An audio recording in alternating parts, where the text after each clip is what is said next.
I pushed through the glass doors of VR Lane Tech, expecting high fives and congratulations. 6 months in Singapore, learning advanced data systems from the best minds in Asia.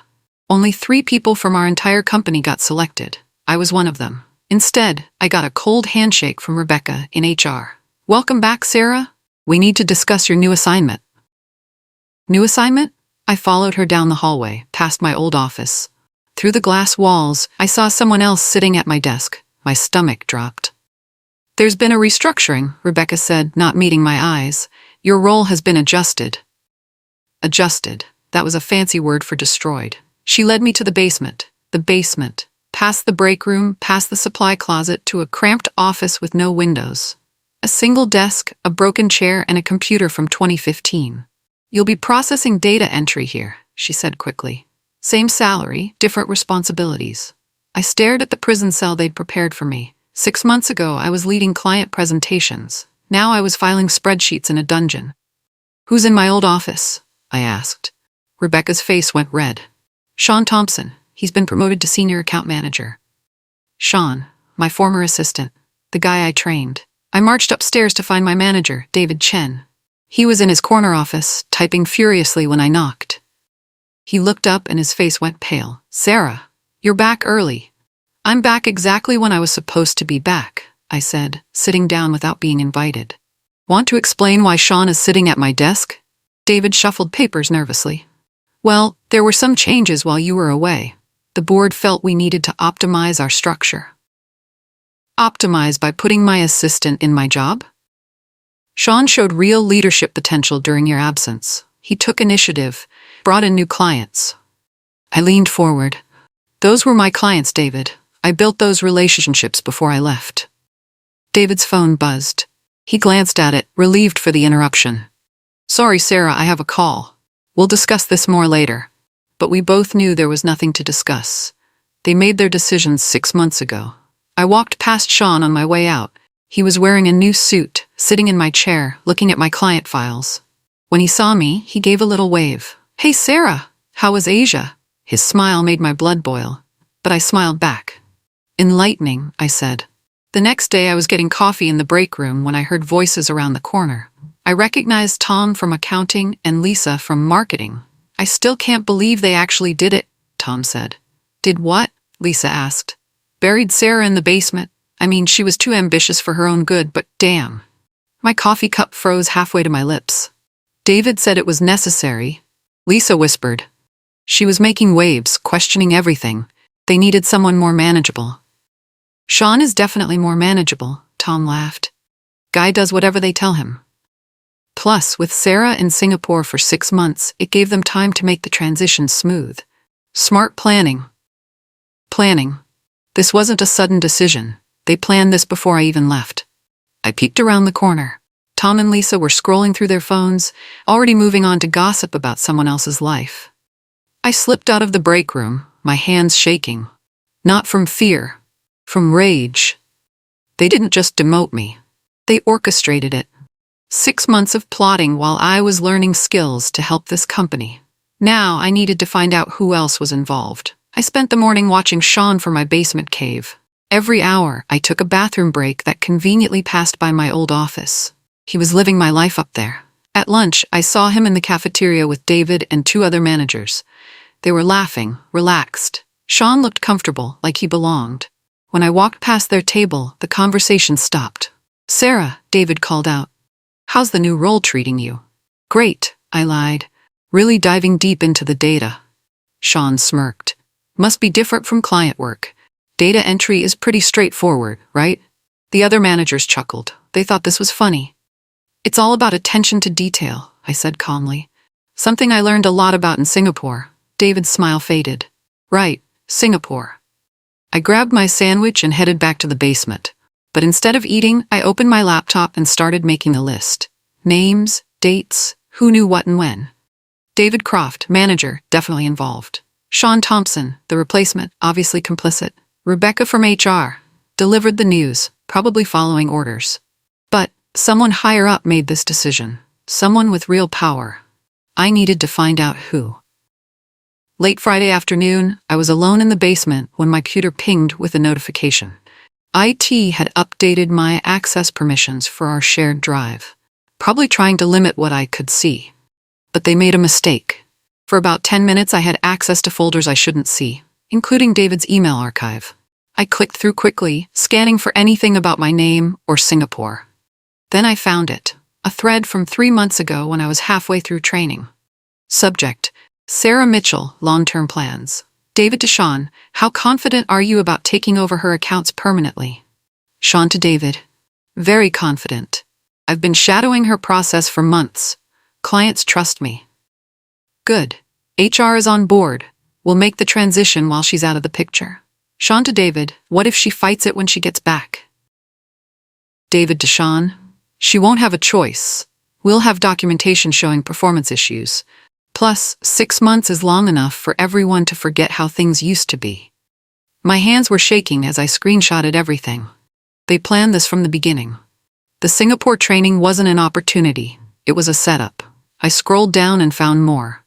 The next emails made me sick. Rebecca from HR to David, Sarah's Singapore assignment approved. Perfect timing for the restructure. David to Rebecca, make sure to document any issues with her work before she leaves. We'll need justification. But there was another chain where David was praising me to the CEO. David to CEO Lane. Sarah's representing us brilliantly in Singapore. The training program speaks highly of her leadership potential. CEO Verlaine to David. Excellent. We need more people like her. Meanwhile, David was writing internal memos about removing obstacles to team growth and elevating loyal talent over disruptive influences. I was the disruptive influence. Shawn was the loyal talent. They played both sides, publicly supporting my training while secretly planning my destruction. I saved everything to a personal drive and emailed copies to my personal account. If they were playing dirty, I needed insurance. My phone buzzed with a text from my friend Jake, one of the other Singapore trainees. Drinks tonight? Want to hear about your first week back? Perfect timing. I needed to know what happened to the other trainees. Jake and Emma, the other Singapore trainees, met me at Murphy's bar downtown. They were both glowing, talking over each other about their new promotions. Regional manager, Jake said, raising his beer. I can't believe it. 3 months ago I was processing invoices. Senior analyst, Emma added. With my own team, Singapore really opened doors. I forced a smile. That's amazing. You both deserve it. What about you? Jake asked. I heard you got moved to a new department. I took a long sip of wine. Yeah, data processing. Their faces fell. Data processing? Emma whispered. But you were the star of our training group. The instructors loved you.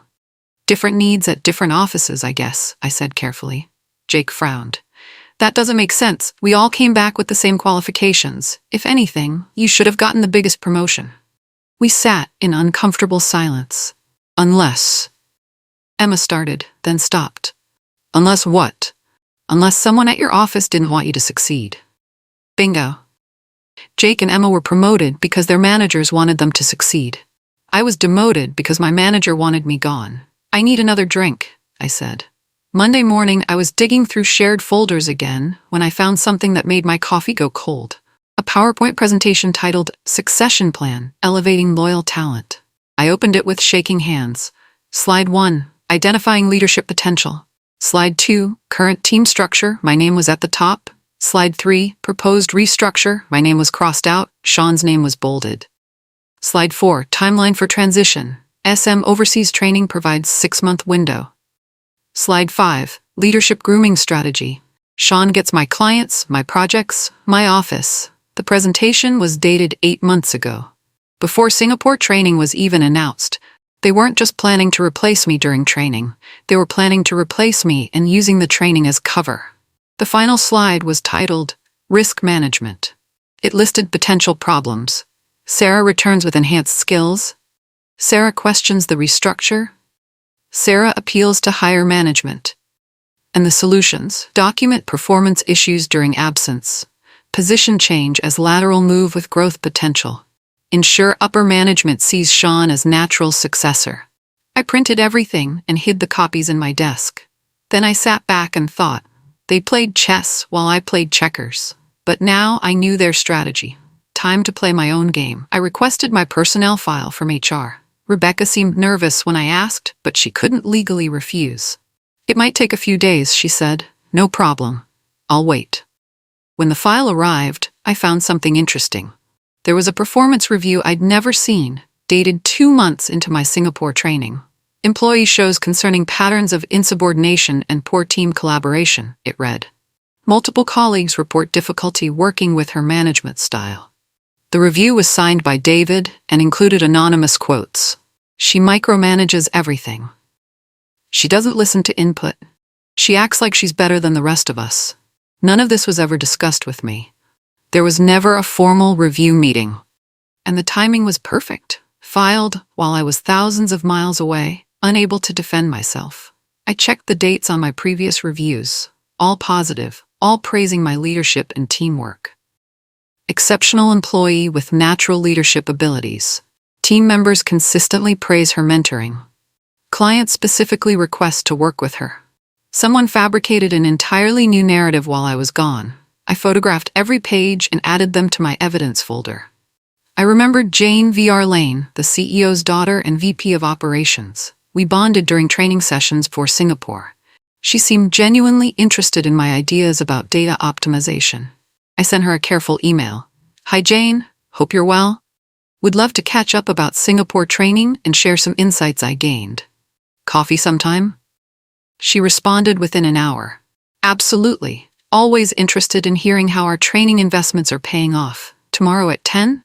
The next day, we met at a coffee shop near the office. Jane was friendly, asking detailed questions about Singapore, taking notes on my suggestions for implementing new systems. This is exactly why we invested in that training, she said. You're bringing back real value. I took a breath. Can I ask you something? When you approved my training, what were you told about my role when I returned? Jane looked confused. You were being groomed for senior management. David said you were one of our most promising talents. That's interesting, I said carefully. Because I've been moved to data processing. Jane's coffee cup stopped halfway to her lips. Data processing? That's not the story I got. What story did you get? That you were being transitioned to a strategic analysis role with expanded responsibilities. I slid my phone across the table, showing her the basement office photo I took. Jane, I said quietly, I think there's something you need to know. I decided to play it smart. Instead of fighting the demotion, I embraced it, publicly. You know what, Shawn? I said during the Monday team meeting. I'm actually grateful for this change. Data processing will give me a better understanding of our operational foundation. Shawn looked surprised. David looked suspicious. Plus, I continued, working with you has taught me so much about client relations. I'm excited to support the team from this new angle. After the meeting, I sent a cheerful email to the whole department, excited to dive into my new role, looking forward to supporting everyone from the data side. David forwarded my email to Rebecca with a note. Seems like she's accepting the transition well. Perfect. Let them think I was broken. Meanwhile, I started setting up conversations designed to make people reveal information. I asked innocent questions about decision-making processes, timeline discussions, who knew what when. Hey Tom, when did you first hear about the restructure? Shawn, who suggested you for the promotion? Rebecca, how long do these role changes usually take to implement? I was mapping their conspiracy, one casual conversation at a time. During a department video call, Shawn decided to show off. We were discussing quarterly projections when he interrupted me mid-sentence. Thanks for that input, kiddo, he said with a condescending smile. Why don't you focus on getting those numbers accurate and leave the strategy to the management team? The entire call went silent. Even David looked uncomfortable. Of course, I said sweetly, happy to support however I can, but I was recording everything now. Every meeting, every phone call, every casual conversation where they might reveal their plan. After the call, my phone lit up with private messages from colleagues. That was so disrespectful. Who does he think he is? You handled that with more grace than I would have. Shawn just made a big mistake. He showed everyone who he really was, and I caught it all on recording.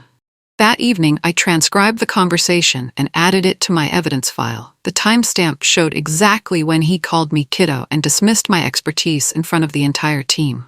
I also started documenting every interaction with Shawn, David, and Rebecca. Dates, times, witnesses, context. If this went to court, I wanted everything documented. Friday drinks at Murphy's bar with the team. I usually skipped these, but that night I needed intelligence. After a few beers, people got honest. I nursed one drink and listened. I can't believe they actually pulled it off, Tom said, glancing around to make sure no one from management was listening. Pulled what off? Asked Jenny from marketing. The office swap plan. They've been talking about it for months. My heart pounded, but I kept my face neutral. I thought it was just rumors, Jenny said. Nope. David told me back in January they were looking for ways to move Sarah out.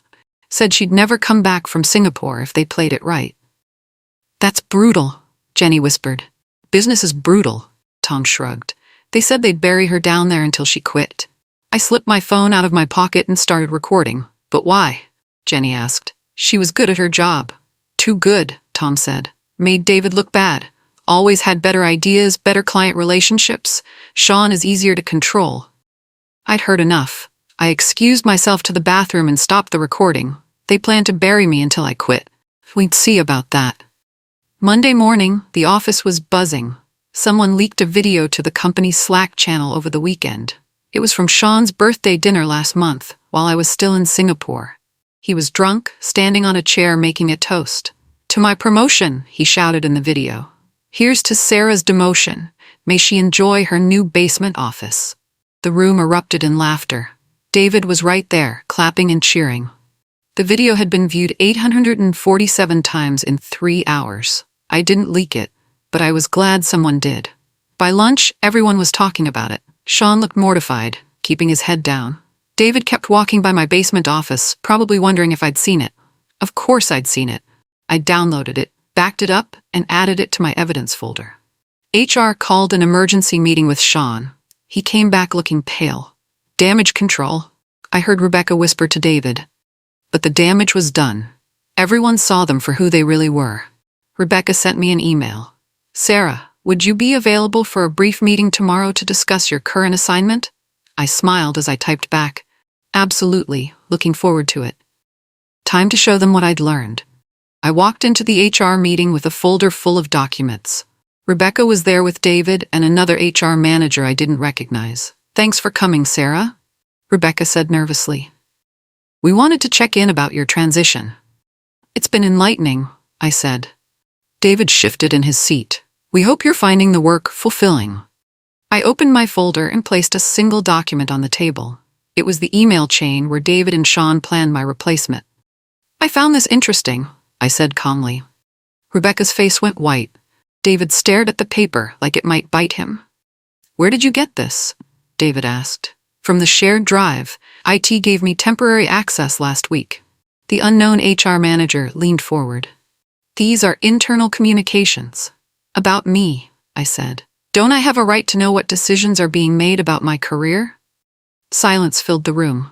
I placed another document on the table. The fabricated performance review. I also found this review I never participated in. Interesting timing, don't you think? Rebecca looked at David. David looked at the ceiling. We'll need to review these materials, the HR manager said carefully. Take your time, I said, standing up. I have copies. I left them with just a taste of what I knew. The real evidence stayed locked away until I needed it. I sent Jane Viarlane a carefully worded email about data inconsistencies I noticed while processing departmental reports. I didn't accuse anyone directly. I just raised questions about budget allocations, client billing, and performance metrics that didn't add up. Some of the numbers from my old department seem off, I wrote. Might be worth a compliance review to ensure accuracy. Jane responded immediately. Thanks for flagging this. I'll have our audit team take a look. Within 48 hours, corporate compliance opened a quiet investigation into departmental finances and performance reporting. I acted surprised when Rebecca told me about the audit. Routine check, she said, but her hands were shaking. Good thing we keep careful records, I said innocently. David started staying late, probably trying to clean up any evidence of manipulated reports or false documentation. But some things couldn't be cleaned up, like email servers that automatically backed up everything. The audit team would find what I found. They just think they discovered it themselves. I grabbed popcorn and waited for the show to begin. They assigned me a project that was clearly designed to make me fail. A complete analysis of 3 years of client data, due in 2 weeks. Think you can handle this? Shawn asked with a smirk. I'll do my best, I said. What they didn't know was that I automated similar analyses in Singapore. I finished the project in 3 days and added bonus features they didn't ask for. Interactive dashboards, predictive modeling, cost optimization recommendations. When I submitted it, the regional leadership team was blown away. This is exceptional work, said the regional director. Exactly the kind of strategic thinking we need. Suddenly, people were paying attention to me again. The regional director forwarded my analysis to the executive team with a note. Impressive insight from our Singapore training investment.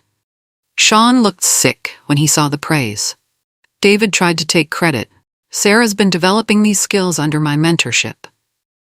But the timestamps on my work files told a different story. I did this alone, in my basement office, with no support from management. Jane Varlane sent me a personal email. Outstanding work. Let's discuss next steps. The audit was getting closer to finding the truth, and I was positioning myself as the valuable employee they tried to bury. I created a test that would expose Shawn once and for all. I prepared 2 versions of a quarterly report. The real version went to my personal files. The fake version had a subtle but important error in the client retention calculations.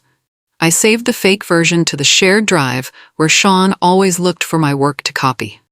Sure enough, 2 days later, Shawn submitted his quarterly analysis to the executive team. It was my fake report, complete with the planted error. The executive team caught the mistake immediately and sent it back for corrections. But I'd already sent the correct version directly to Jane Varlane with a note. Notice some errors in the version that was submitted. Here's the accurate analysis. Jane compared the 2 reports. Different timestamps, different authors, same content, except one was wrong and one was right. Interesting, she wrote back. Very interesting. Shawn got called into a meeting about the error. He tried to blame it on miscommunication and unclear data sources. But the digital trail was clear. He copied my work and submitted it as his own. The audit team added this to their growing list of concerns about departmental integrity. HR opened an official investigation, not just about my demotion, but about broader patterns of misconduct in our department. The anonymous report included doctored performance reviews, manipulated client assignments, stolen work credit, and evidence of retaliation against employees who challenged management. Everything I'd been documenting for weeks. Rebecca called me in for an interview as part of the investigation. We're reviewing some concerns about departmental management practices, she said carefully. I'm happy to help, I said. I provided timeline documentation, email evidence, witness accounts, and recorded conversations. Everything organized, time-stamped, and verified. The investigation team realized this wasn't about one disgruntled employee. It was about systematic corruption. Shawn and David stopped talking to me completely. They huddled in closed-door meetings, probably trying to coordinate their stories. But it was too late. The evidence spoke for itself. Corporate started interviewing other employees. Stories emerged about favoritism, retaliation, and fraud. The audit expanded beyond our department. The office felt different. Whispered conversations stopped when Shawn or David walked by. People avoided eye contact with them. I was suddenly removed from meetings again, but this time it felt desperate rather than punitive.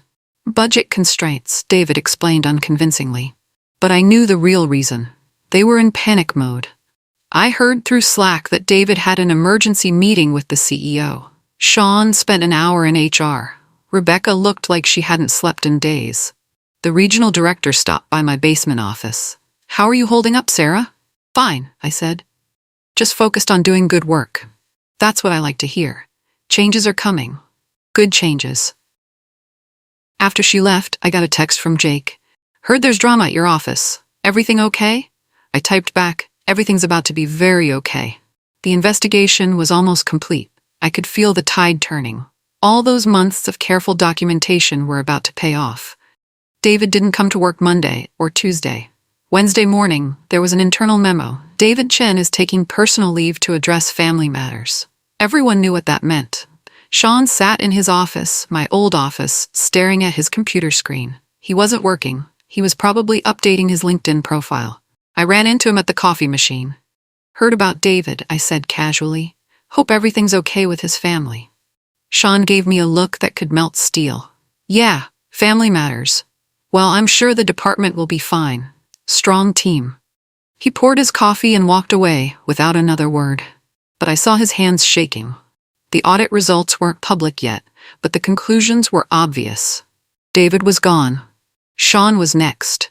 And I was still there, in my basement office, processing data and building the case that was about to clear my name. Rebecca avoided eye contact when we passed in the hallway. The building felt like it was holding its breath. Friday afternoon, I was called into the executive conference room. Jane VR Lane was there with the CEO, the regional director, and 2 people from legal. "Sarah," Jane said, "we want to apologize. They offered me a new position, senior data strategist, reporting directly to regional management. Same level as my old job, better pay, and a formal apology in my personnel file. We also want to discuss back pay for the difference in responsibilities during your reassignment," the CEO said. I listened to their offer. It was generous, fair, everything I wanted when this started. But I paused. "Thank you," I said, "but I have one condition."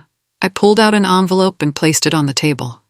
"I'm grateful for the offer, but I've accepted a position with Meridian Solutions. They're our biggest competitor." Jane's face went pale. "Sarah, we really hope we can work this out." "You can," I said, "but I don't think I can." The resignation letter included my 2-week notice and a list of all the evidence I'd compiled. "For your records," I said. They spent the next hour trying to convince me to stay. But some bridges couldn't be rebuilt. The following Monday, the audit results hit the company newsletter. "Investigation reveals departmental misconduct," the headline read. The article detailed falsified performance reviews, inappropriate personnel decisions, and breach of company ethics policies. David Chen, terminated for cause. Shawn Thompson, demoted to entry-level data processor, formal reprimand and probation. My name appeared in bold. Investigation cleared Sarah Mitchell of all performance concerns. Previous negative reviews found to be fabricated. The newsletter included quotes from the regional director praising my integrity throughout a difficult situation and my valuable contributions to uncovering systemic problems. I printed a copy and framed it. Justice tasted better than I imagined. My phone buzzed with a LinkedIn message from Shawn. "Hey Sarah, I know things got complicated, but I hope there are no hard feelings. Any chance you could write me a recommendation for my job search? It would really mean a lot." I stared at the message for a long time. This was the same person who smirked at me from my desk, who called me kiddo in front of everyone, who plotted my downfall for months. Now he wanted my help. I typed back, "I think you have plenty of other references who know your work better than I do."